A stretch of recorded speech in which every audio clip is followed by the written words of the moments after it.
proof is an interesting concept, right? Because like to prove something, we would need a time machine and a video camera to go back 2,000 years and say, did Jesus bodily rise from the grave? But I do think there's a proof in a historical sense, not in the scientific sense, like material matter sense. I give my life to Jesus, start living his ways, and then in hindsight, everything changes. I'm overweight, I start eating chicken and broccoli, I start compound training, all of a sudden my body changes, and I go, that's the proof I needed. All right, guys, we got Ruslan here today, coming off of Panita's event, right? That's right, yeah. How'd that go? Your first talk with slides? First talk with slides, man. It was interesting. Yeah, it was good though. A good event. Ryan's an amazing guy. Yeah. So it was fun. He's done a great job fostering that community. He has. In that space. He has. He's done a good job of not always having like the biggest like YouTube podcast numbers, but just incredible conversion to his live events, which I admire a lot. And quality people too. And quality people. Like he really figured out the avatar. Yeah. Yeah. And a lot of the people in the church space have built up a huge following. Yeah. Yeah. Yeah. It's I think it's like a cultural shift happening where I think people are intrigued by faith because they are starting to see the practical utility to it. But then there's like, but what if it's true, right? Like C.S. Lewis said, like Jesus is the myth that's fact. So like there's a practical utility that influences our laws and, you know, do unto others, the Good Samaritan law, like this is all New Testament. But now people are starting to say like, well, what if it's real? You know, so it's cool. It's cool. Yeah. Time. It'll be cool to see if they ever prove it one day. Like, because there's always that debate with the scientists and the religious community. Yeah. Yeah. I mean, proof is an interesting concept, right? Because like to prove something, we would need a time machine and a video camera to go back 2,000 years and say, did Jesus bodily rise from the grave? How do you know, that to prove that? But I do think there's a proof in a historical sense, not in the scientific sense, like material matter sense, but in a historical sense. And I do think there's a proof in I give my life to Jesus, start living his ways. And then in hindsight, everything changes. Everything becomes different. So it's like, I'm overweight. I start eating chicken and broccoli. I start compound training. All of a sudden, my body changes. And I go, that's the proof I needed. I don't need to hear from a vegetarian that chicken's bad for me. I don't care because I know that I walked this out and it works. You know, so it's like a different type of proof, if that makes sense. Yeah, that makes sense. So you came as an Armenian refugee? Correct, yeah. So Armenians are culturally Christian. The oldest Christian nation. The Armenian Apostolic Church traces its lineage all the way back to the Apostle Bartholomew, one of Jesus' 12. And you could still go to parts of ancient Armenia today and stand at the gravesite of a disciple of Bartholomew. Wow. So Christianity invades Armenia. Armenia becomes Christian. Armenia doesn't have a written language until Christianity hits it. We translated the Bible. We developed a language to translate the Bible. So deep, rich Christian history. I grew up Armenian Apostolic, but because of communism in Azerbaijan, a lot of persecution, and we eventually were forced out of Azerbaijan because of the ethnic cleansing by Arzies against Armenians. Wow. And came to America in 91. And the sad part is this just happened again, just right 2 weeks before October 7th. Dang. 100,000 Armenians were just displaced from eastern Azerbaijan. Because of being Christian? Because of the fighting amongst the Armenians and the Arzies, or the Arzies and Armenians. Depending on how you look at it. Azerbaijan tend to be Muslim, right? And then there's also this Nagorno-Karabakh region, which is autonomously Armenian, but it's an Azerbaijan territory. And so Azerbaijan just invaded and just dispelled 120,000 Armenians. So where did they go this time? They went to Armenia, and the Armenian diaspora is all over the world, right? So like Glendale is like a huge Armenian community. Glendale, Arizona? Glendale's California, right? Oh, California. Los Angeles. Okay. Yeah. Wow. So that's where you went? So we came from Azerbaijan. We went to Moscow. We applied for asylum, refugee status in Israel, Australia, and America was the last place. And we got picked up in Armenia. I picked up in America. That was the last place we applied. First place we got picked. And came to this beautiful San Diego. Nice. Yeah. So America was your last choice of the four? Last place we applied. Oh, okay. First place that accepted us. Was it not the one you wanted to go to at first? I don't know. I was a kid. Yeah. But I was pumped. I got there. I got to America, and they took us to Lucky's grocery store off of El Cajon and like 30th Street. And I had never seen a grocery store because in Armenia in Azerbaijan we grew up under rations, Soviet Union rations. Damn. Food was rationed. Holy crap. We would get a tub of water to last us for the week that we'd have to share as a family. Jeez. We'd have to line up for bread, right? So my first time seeing a grocery store, I thought it was a toy store. Like I was like, how thoughtful of my parents to take me to get toys. Yeah. Right when we land. And I was like, oh, it's like food and That stuff. is insane. It's Yeah. a total 180 on Total lifestyle. 180. Everything's different. It is like the world became colorful when I came to America. That is cool. And you had no idea this even existed probably because the media probably didn't want you seeing outside. All I knew was Michael Jackson and American Ninja. That's all I knew about America. Wow. Yeah. So that was really communist then. Really communist. Like we didn't go to church in Azerbaijan because of how communist it was. Dang. Yeah. So then when we came to America, then we discovered like, oh, Armenia has this rich Christian history. And so we become a part of the Armenian Apostolic Church. I get christened as an altar boy. I become an altar boy the whole bit. And this is like the late 90s. At the same time, my mother and father divorce. And it's a really nasty, bitter divorce. My dad brings out his girlfriend, gets remarried, out of my life. And I go down a complete downward spiral of just insanity. I got sexually assaulted by some older altar boys. So I'm like 7, 8. They were like 13, 14. And that, with my dad being gone, like completely derailed my life. So I end up getting arrested at 11 for breaking into houses. I lose my virginity at 11. I'm selling weed. Damn. Just like a mess of a kid, man. Really bad. Wow. Yeah. At 11 years old. 11 years old. You were breaking into houses. Breaking into houses, breaking into schools. My 4th grade teacher was so sweet. She had this karaoke machine. She let me try to rap on it, and I broke in and stole it. Holy crap. Yeah. Does she know that? She does now. Shout out to that teacher, man. She was so sweet. She believed in me. And so it was a mess, man. And I like the gangster rap thing is at its peak. This is around the time like Tupac gets killed. Yeah. I'm just gone. Like, Do you think I'm that just music gone. influenced you subconsciously? I think the neighborhood I was in reflected the music, and then I think the music made everything worse. Wow. So my best friend's house, the night he was spending at my house, we did our sleepovers. So my best friend's name is Steven Jackson. His mom Cherie. She was involved in some sketch stuff. He spends the night at my house. His room, the backside of our apartment building, gets shot up. Jeez. And so this is like the climate in the early 90s in San Diego. Like people think San Diego is sweet and it's like this amazing town, but like San Diego in the early 90s was pretty rough. Wow. Yeah. So you were growing up in violence. Yeah, I thankfully never got into guns and never got into like, I mean, I was a kid, like I was a scrawny kid. So like I never got violent, but there was a lot of shootings and SWAT teams being called and just craziness. Yeah. San Diego. I didn't know it was like that back then. Back then it was different. I remember our upstairs neighbor got into a confrontation over a parking spot, shot somebody, and they wouldn't let us back in the house because there was a SWAT team trying to get him and his whole family and my friends out because of the shooting happened right in front of our house. They didn't get killed, but someone was shot over a parking spot. So silly. Yeah, it's crazy. Yeah, people couldn't control their emotions. It's interesting. Men without father figures struggle with emotional regulation for sure. And that's what happened to you, right? That's what happened to me, man. And thankfully my mom was a blackjack dealer. She worked nights, which was awful at first, but then she got a job at Ocean's 11 in Oceanside, California. And so she saw me down this trajectory and transplanted us to Vista, California, which is where I live now. Vista is like a suburb of San Diego. It's way quieter, way green. You know, it's like the best of both worlds. It's like country and city in one, but it wasn't what I grew up in. And so I decided, oh, okay, great. This is a fresh start for me. Going into 8th grade, my GPA in 7th grade was 1.2. Jeez. My GPA in 8th grade was 3.8. Damn. I got into basketball, completely just went a different trajectory because my environment changed and I wasn't involved in all this foolishness. So just the environment change caused all that. Just the environment change had me almost be a perfect A student in 8th grade year. Yeah. We're gonna have to hoop, man. Yeah, man. Well, I got a bum knee now. But you look like you're nice. I'm decent. Yeah? Yeah. How often you hoop? I'm in the lifetime leagues out here. We just won last season. Okay.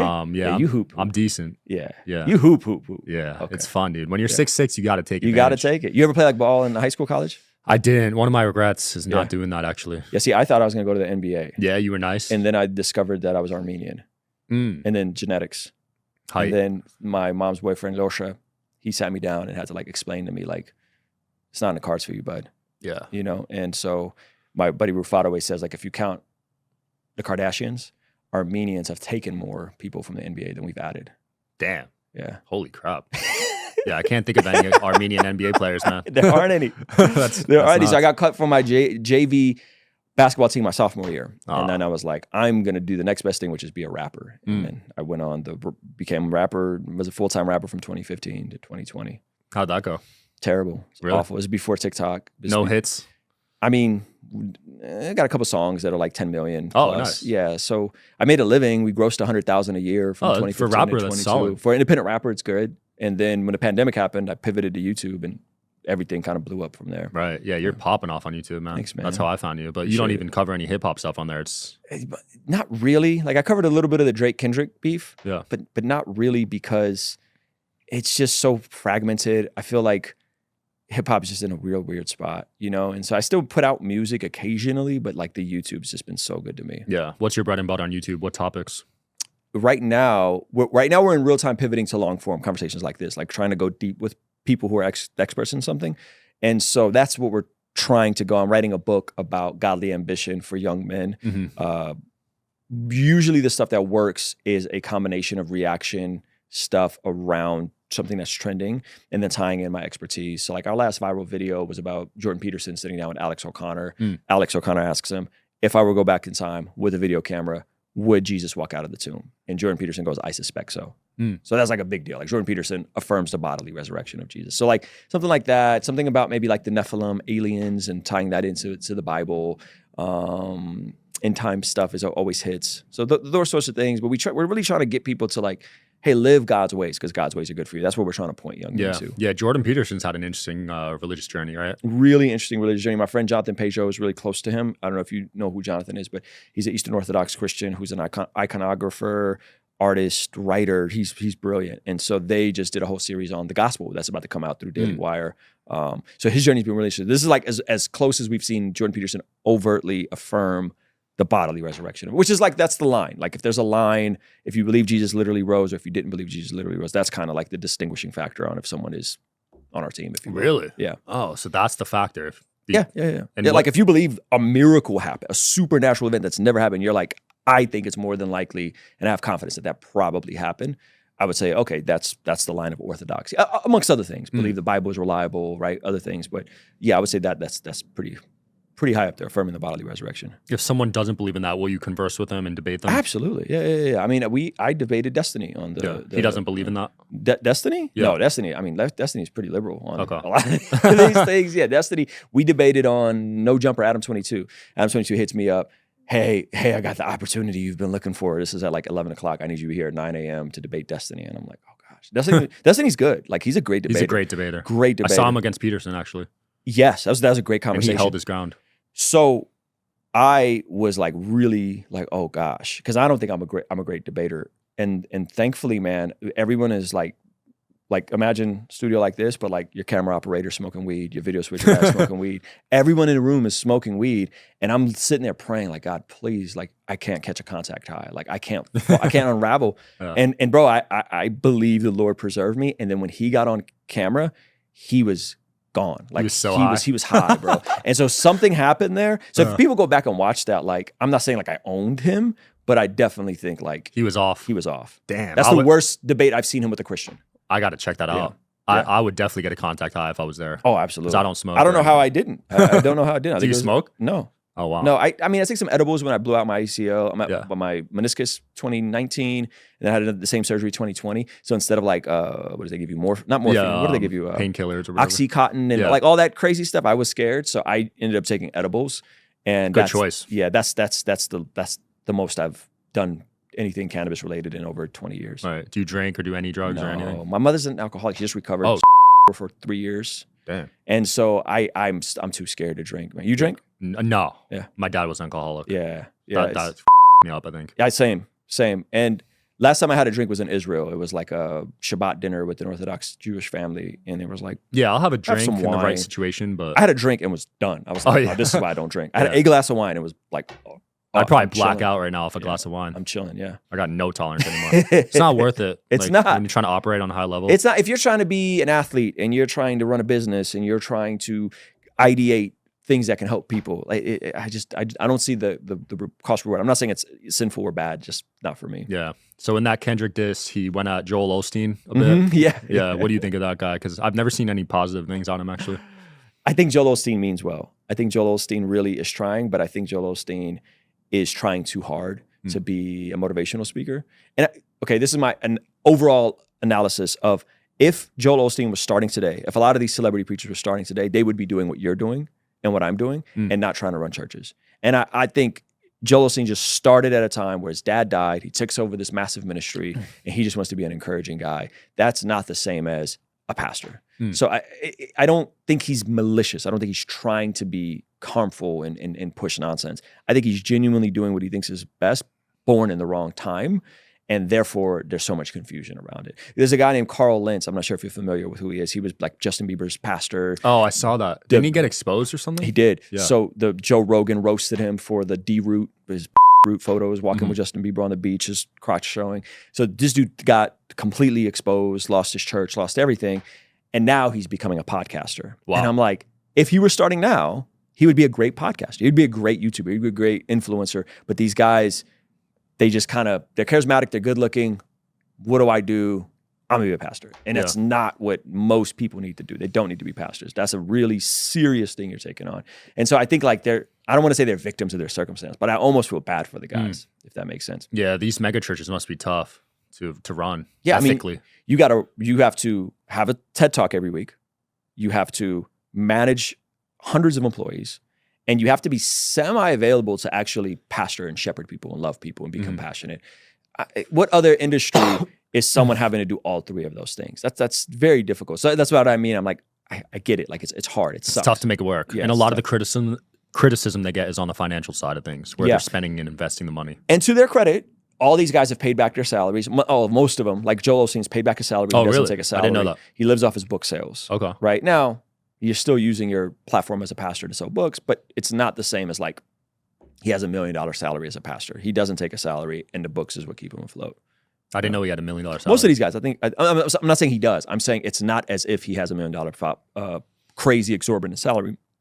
The books run everything. He works basically for free. I think the same for like, and I'm not fans of any of these guys, but the same for like a Stephen Furtick or these guys. Yeah. So I'm just steel manning that they're not like running church money into the ground by having lavish jets and craziness. Like that's not with these guys. Some are, but not these dudes. Do you participate in the tithing, the 10% to the church? I do, because I think it's a good principle and it's a good discipline. And I think there's supernatural math there. It doesn't make sense on paper. And I've been doing it since I was a kid. I remember my 87 Toyota Celica got broken into. I used to have 12-inch subs in my trunk. My car stereo, everything got stolen.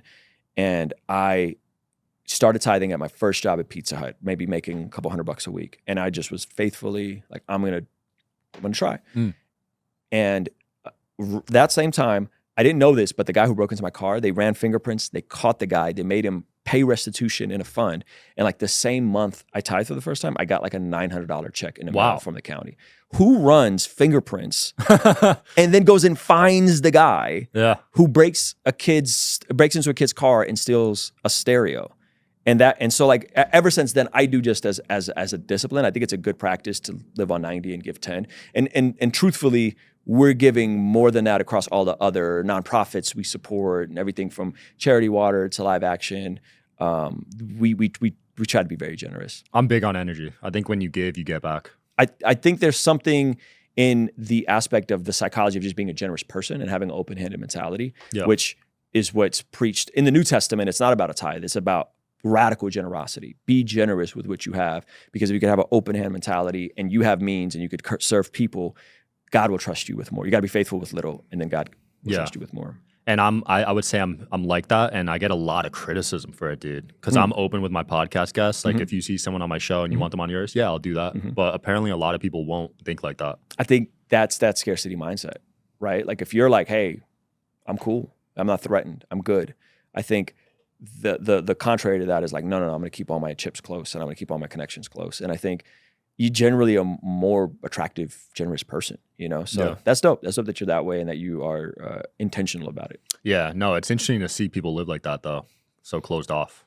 I was never like that. I was always even as a kid, just super giving. Yeah. You know? It's good. Would you say your parents gave you that, or where does that come from? I'm trying to think. I don't know. My parents were both immigrants, so it could have been just that. I'm not sure. Yeah. But where are your parents from? My dad's from Ireland, mom's from China. Okay. Yeah. I think there's a different perspective growing up as an immigrant you probably had, that you didn't take this for granted. Yeah. You know, and they didn't take this for granted. And so then if like you're in a position to help, you just naturally, I see that a lot in immigrant kids. Really? Yeah. That's good to know. Supernatural side of faith. So what do you believe there? I believe there is a realm that is beyond this dimension, and that it is real, that it is active, and that people can exploit and do dangerous things with. The CIA we did a video on this, but the CIA did an experiment as a way to try to spy on, ironically enough, the Soviet Union. Wow. And they found that these combinations of exercises they were doing were offering people the ability to go across and travel through space and time and collect intel through the supernatural, through the spiritual realm. So there's definitely some sort of spiritual realm. I would say that's, I don't want to say you could prove it with science, but there's something spiritual that we would all say there is. And I think it can manifest in the physical. And so when it comes to things like aliens, like I don't think aliens are from another galaxy. I think they're interdimensional beings that can show themselves in a physical sense to certain people. So that's remote viewing, right?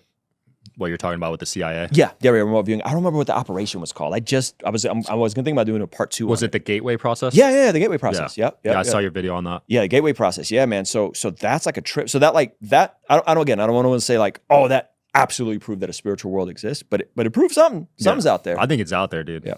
I think everyone has a spirit. Yeah. Because you feel people's energy, man. Yeah. You know, you could tell if they're a good dude or not pretty quick. Yeah. So I think if the spirit world is real, then that means something had to have caused this spirit world to happen. Yeah. And I think if I look at all the potential alternatives, I think I can't think of a figure that's added more good to society in terms of value system, in terms of women's rights, in terms of dignity of children, in terms of dignity of people, in terms of erasing class divide than Jesus and the teachings of Jesus in the New Testament. And to be fair, a lot of that has been corrupted and co-opted. And so I think if there's a supernatural, there has to be a God. If there's a God, what's the most reasonable conclusion? And I go, I'm confident that it's Jesus. And then from that confidence, it's the faith of a mustard seed, that if I just have enough confidence to believe in that and actually apply his ways, like let's just say tithing, right? Which is like a crazy amount to anybody. Why would I give 10%? Yeah. That sounds insane. But I did it, and then something miraculous happened. And by the way, I'm not even saying that you have to do these things. I'm just saying something happened when I said, I'm not gonna have sex with my girlfriend anymore. Something different happened. Something when I said, I'm not going to be stingy with my money anymore. Something different when I said, okay, I'm not going to live for myself anymore. I don't want to make it about me. I want to see how I could serve and bless people. Something happens. And I think all of this comes back to Jesus. And then I think Jesus has this it's like this drop where it hit past and future worldviews, meaning that there's principles from other faith traditions that I think Jesus then impacts past history and future history from his timeline. And I think we really see that everywhere. Like we see that in our ethics system. We see that in our law system. Like a lot of the just war theory, like a lot of these things we take for granted in the West are almost, I mean, I use the example of like the Good Samaritan law. That's a parable. Jesus has a parable of the Good Samaritan, directly where it's from. Do unto others. That's the saying of Jesus, right? So this is everywhere. And then when you start seeing it, you go, whoa, like, we really take this stuff for granted. We take for, I'm not saying America's a Christian nation.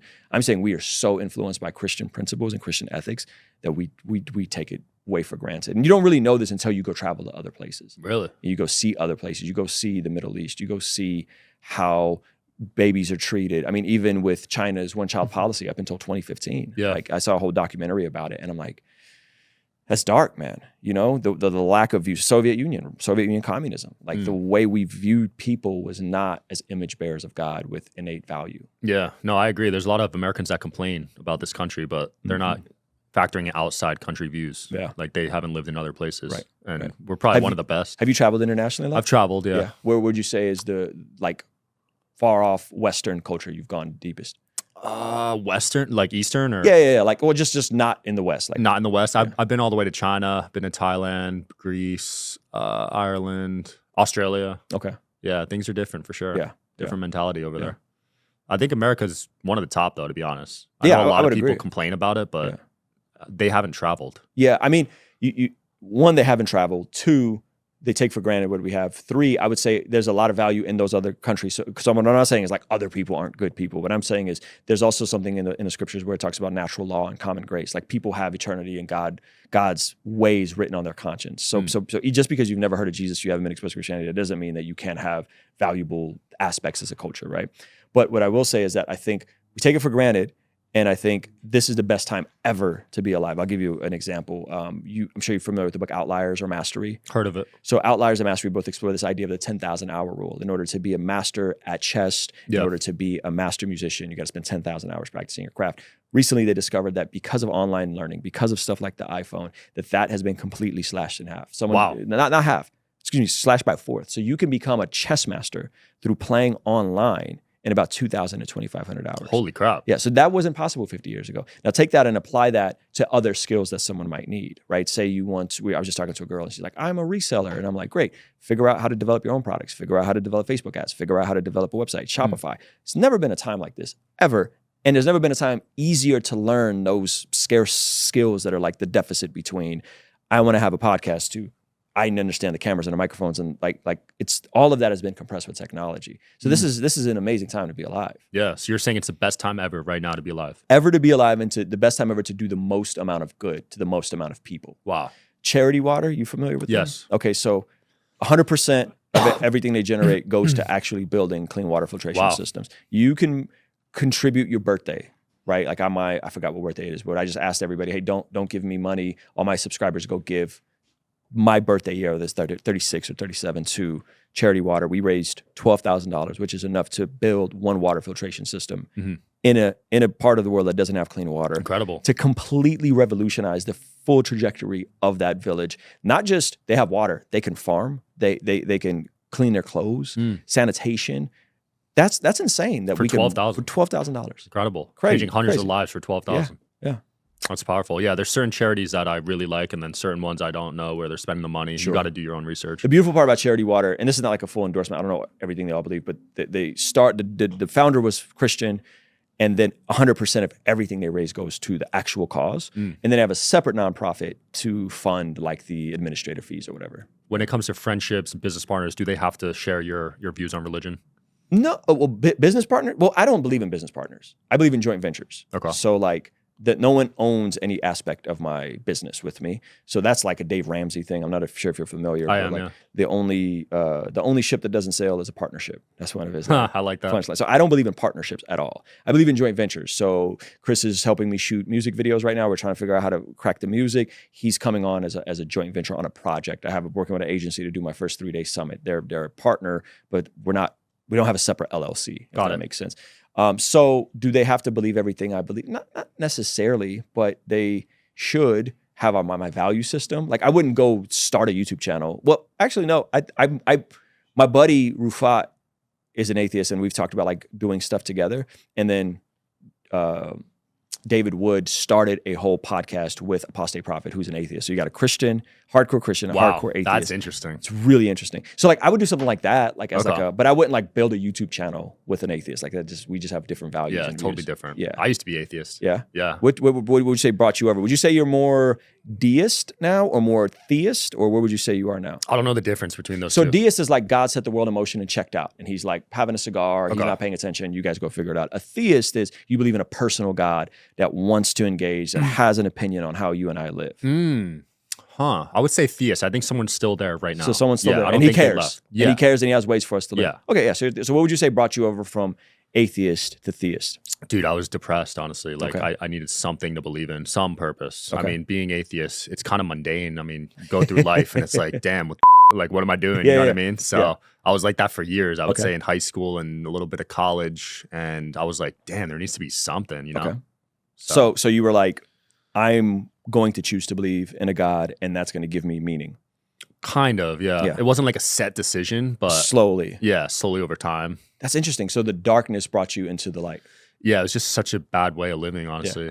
Now, where would you say you are with Jesus now? Have you examined the evidence for the resurrection? Yeah, not really. I haven't studied or looked into it. I'm not sure where I stand on that, to be honest. So there's a great movie called The Case for Christ. I actually read the book of it. It's on Netflix, I think, and it's about Lee Strobel, who was an investigative journalist. His wife becomes Christian, and he's so irritated that he is hell-bent on disproving Christianity. So in his pursuit to disprove, multiple books have been written from this perspective. In his pursuit to go disprove Christianity, he ends up getting radically converted when he examines the resurrection. No way. Radically converted. And now he's one of the leading voices in what we call apologetics, which is a defense for the faith. Okay, I gotta watch that. Dude, it's nuts. It's a good film, There's a book, there's a documentary about it. So I would just encourage you start there, because there's things that kind of all of the, even the non-Christian agnostic scholars believe. Jesus really existed. Jesus really had a following, right? These are like, people believe Jesus was a person. People believe Jesus was crucified under Rome. People believe that. Like the atheists believe that.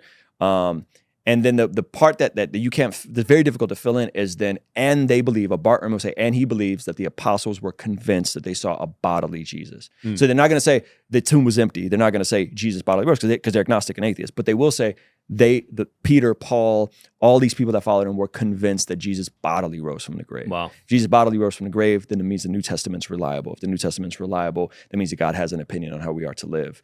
And again, then it becomes this like, I have enough faith, I have a little bit of faith, I put my confidence in that, I walk it out, and then I look back in hindsight and I go, whoa, this is real. Like, this is real. So it's like the chicken and broccoli. Like, I don't need a vegetarian to tell me chicken's bad for me, because I've walked out the process of strength training, eating chicken and broccoli, and I've seen the gain. I've built muscle, lost fat. You know, bad parallel to Jesus and faith, but you catch my drift. Yeah, there's things I really like about it, like the community. I love that, bringing people together, like-minded people.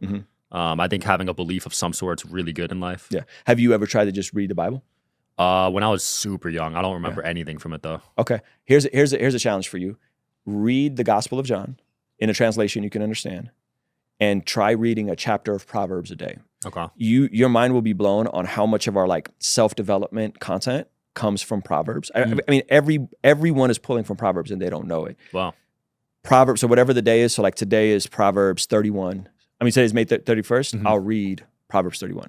And I've just been doing that for about 20 years. Every day, whatever the day is, I'll just read that chapter. Oh, so there's one for every day? Yeah, one for 31 Proverbs, 31 days in a month. I just read those. And then you'll start seeing things like, follow God's decrees and his son. And you'll be like, his son? Like, his son is the wisdom of God. Like, you'll see these things. And then the Gospel of John is just laying out the eyewitness account of Jesus's life, ministry, divinity, resurrection by the Apostle John. Interesting. It's a later gospel written about 80 AD after the, I think they say, some people believe after the destruction, some don't. But I would really encourage you, try those two things, and then just tell me that like the words of Jesus don't totally like illuminate you and go, okay, whoa. I'll report back to you. I'm open. I'm open. Okay. What do you think of Billy Carson? I don't know Billy Carson. Oh, you don't know Billy Carson? No. Okay.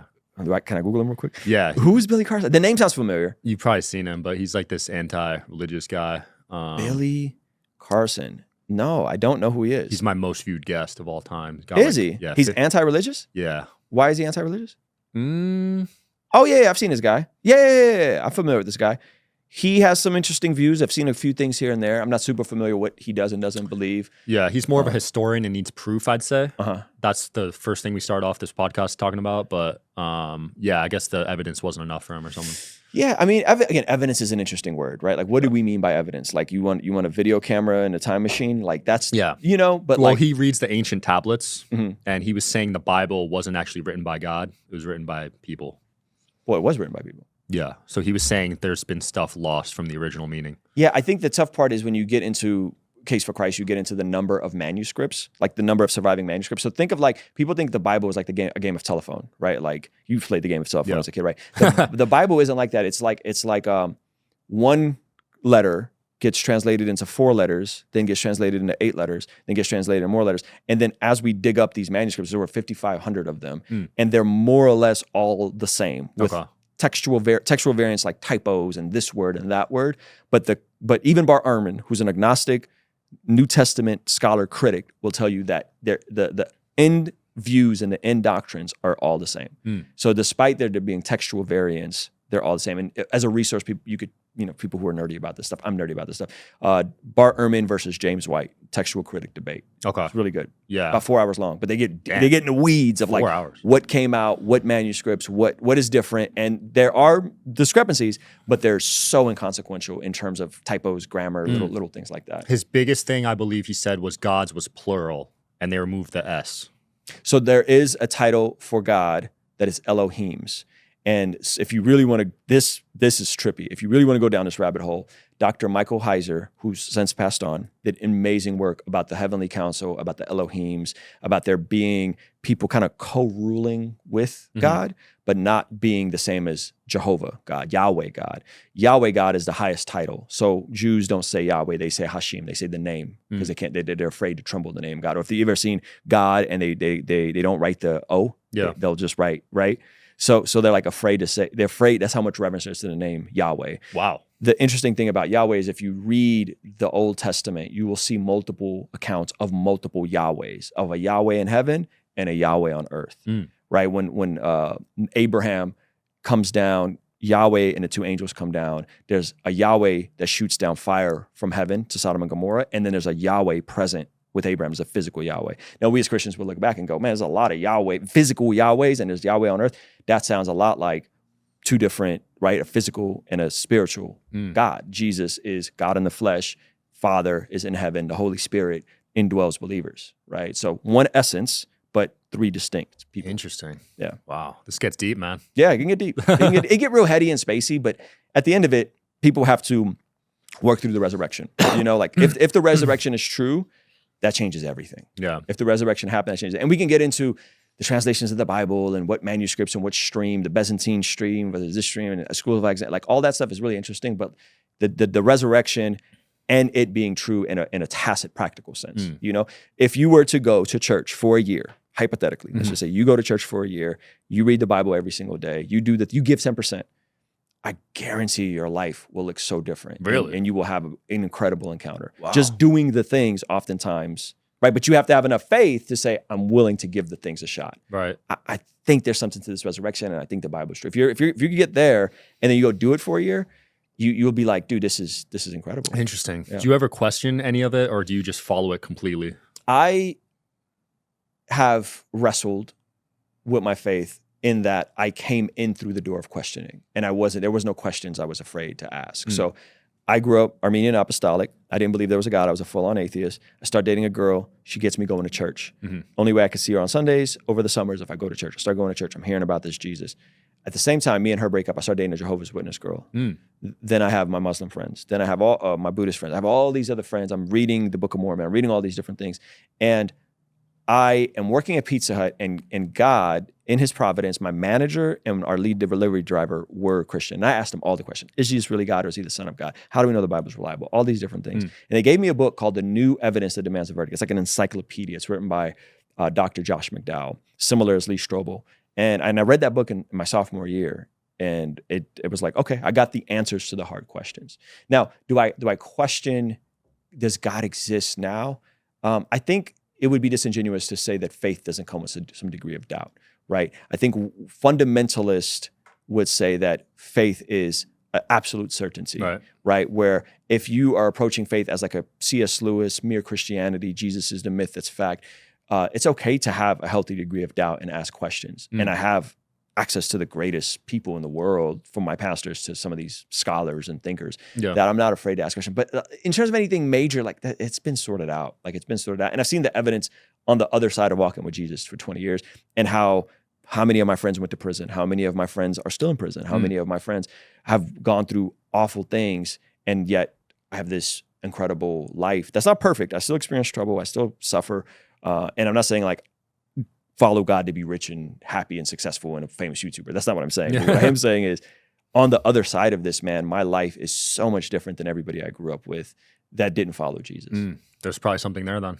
I hope so. Yeah. Ruslan, it's been fun. Anything you're working on or want to promote? We're always working. I'm working on a book that'll be coming out next year with Penguin. We are going to announce our 3-day Bless God Summit. So we'll get you that information. That's happening in Southern California at the end of January. So we're going to have some amazing speakers for that, concerts, some amazing artists. And yeah, they can check me out on YouTube, Ruslan KD on all platforms. Link below. Thanks for coming on, man. Thank you, brother. Yeah. Thanks for watching, guys, as always. See you tomorrow. Peace.